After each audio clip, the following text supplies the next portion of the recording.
heard the controlled temper in the Earl's voice.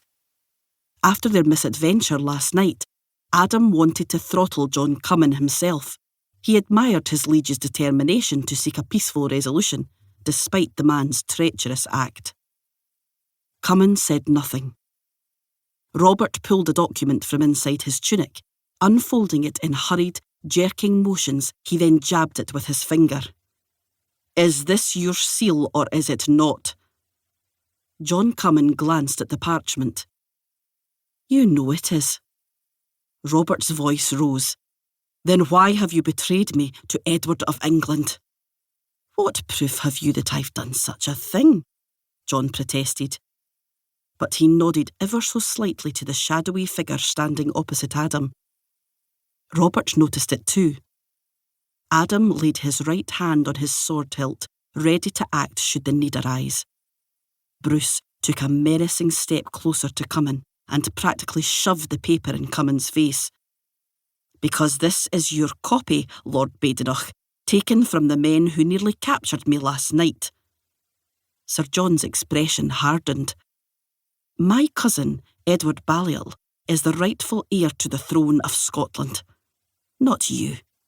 You tricked me into signing that scurrilous agreement, and I renounce it. My brother and I hold land and castles from one end of Scotland to another, enough to withhold the crown from you and put Balliol on the throne, and we shall do so." He pushed Bruce, trying to shove the Earl aside, but Bruce stepped back in front of Sir John, blocking his way. Sir John withdrew his dagger, and at Adam's shout of warning, chaos broke out. Cummin's sentry raced towards Bruce, but Adam intercepted him, and intercepted the man's sword just short of Bruce's exposed back. They fought for several minutes, the sentry's sword coming uncomfortably close to Adam's neck. But he drove the man back and back until he slipped and fell, and by a stroke of fortune, hit his head and was knocked unconscious.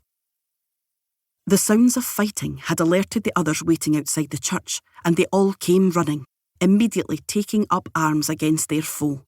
The sanctuary's stone walls rang with the sounds of cursing, the clash of swords, but Adam had but one thought: Bruce. Panting, he whirled and rushed back to defend the Earl, but there was little he could do but stand aside and watch. Sir John swiped his dagger at Bruce again and again, missing his target, becoming more and more careless with each thrust, his anger and frustration building. Bruce's aim was better. After 3 quick jabs, John Cummin clutched his chest and sank to the floor. Although a seasoned warrior, Bruce looked down at John Cummin in shock.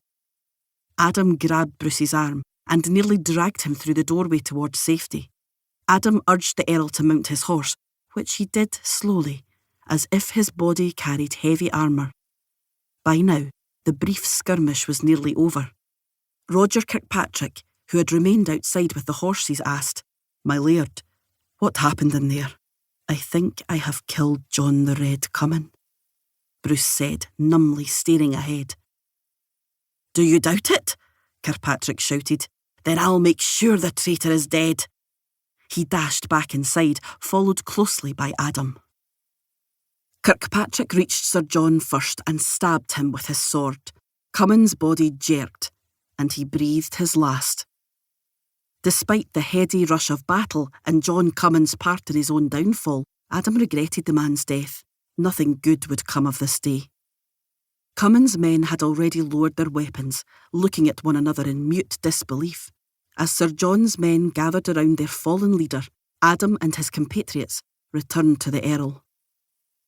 "He is dead, my lord," Fitzpatrick announced quietly. With the encounter over and reason returning, they realised the gravity of killing a man in a church. Adam looked to where the Earl sat his horse. "What next, my lord?" Glancing at his blood-stained hands, the Earl of Carrick seemed at a loss. Adam knew Robert's options were few. All was lost with King Edward of England, who no doubt viewed Robert's agreement with Cummin as treason. Nothing could be done to restore that relationship now. Cummin's treachery had destroyed any peaceful means to